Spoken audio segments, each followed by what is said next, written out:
Hey y'all, I'm Kate McGrath. You already knew that.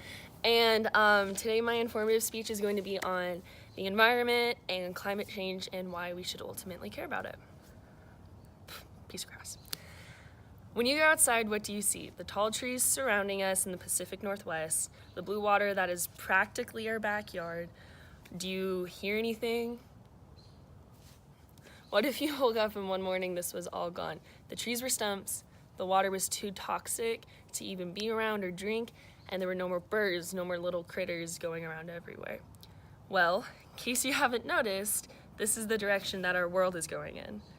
With our actions from the last 60 years finally catching up to us, and more specifically the actions of multi-million-dollar energy and technology companies within the last 20 years, we as a whole are at a point where climate change is affecting parts of our world that have never been touched.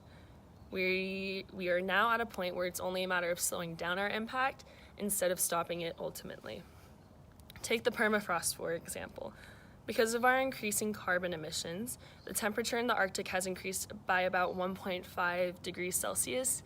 Now, I know that doesn't sound like a lot, but in an area where the average temperature is 0 to 2 degrees Celsius, that's kind of really a lot.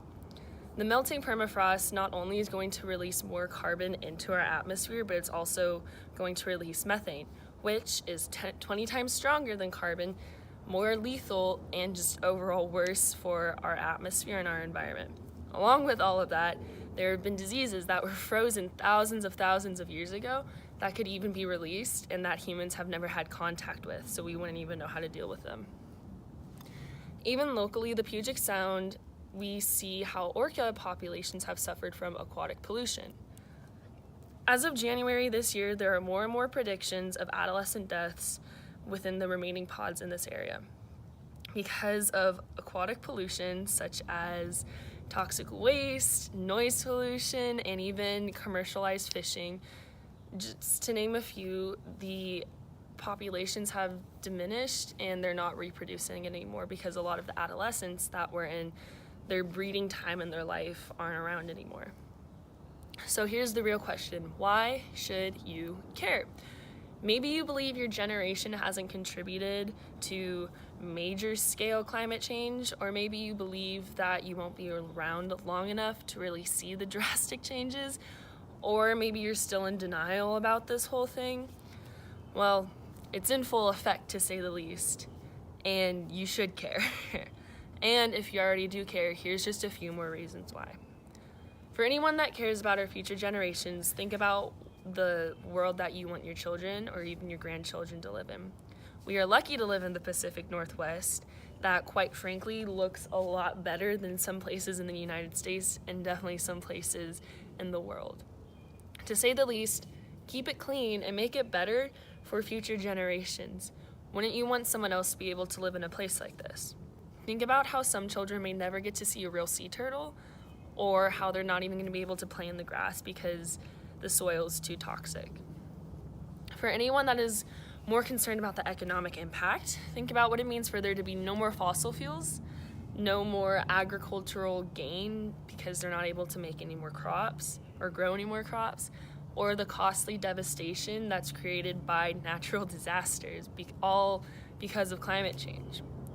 Sure, right now it may seem lucrative to still invest in the old ways that are contributing to climate change, but according to the New York Times, future predictions of climate change impacts estimates a development and trends that will lead to a reversal from predicted positive to predicted negative impact and vice versa. So a quick translation of what that means: the old ways of where it may be lucrative to invest in not renewable energy, coal or fossil fuels, they're going to soon not be lucrative anymore because there's none of it. And new innovative ways that maybe are a little scary to invest in are actually going to be a lot more lucrative in the end. For anyone that thinks I'm just a crazy college student that cares too much about the environment, which is true, and that highly important influential people don't see climate change as something that needs to be combated, actually our former president, Barack Obama, addressed this about 6 years ago. While he was addressing Congress in 2013, Barack Obama said, But the fact is, the hottest 12 years on record have all come within the last 15. We can choose to believe that Superstorm Sandy and the most severe droughts in decades and the worst wildfires some states have ever seen are all just a freak coincidence. Or we can choose to believe in the overwhelming judgment of science and act before it's too late. Before then, he even knew it was an issue, and so did many others, such as Naomi Klein, Mark Ruffalo, and even Jaden Smith, all of which are other politicians, and some are even popular actors or musicians. The point is, climate change isn't something that just hippies and crazy scientists are concerned about anymore. It's something that many influential and popular people are trying to change. So, why should you care about the environment? If hearing about the potential release of lethal diseases into our atmosphere didn't scare you, or how the population of orcas in the Puget Sound has decreased by 60% within the last 15 years didn't break your heart, think about how future generations won't have a place like this to live in. If your practical side is more in control, read and listen to more about how the economy is already changing because of climate change and how within the next 10 years it's really going to take effect.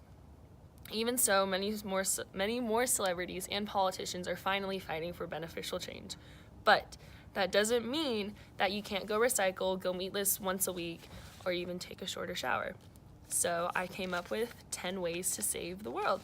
It's a little pamphlet that I made for y'all, don't laugh at me, about just 10 little ways you can go about your life that probably aren't going to make a big change in your lifestyle, but will make a big change overall. Thanks.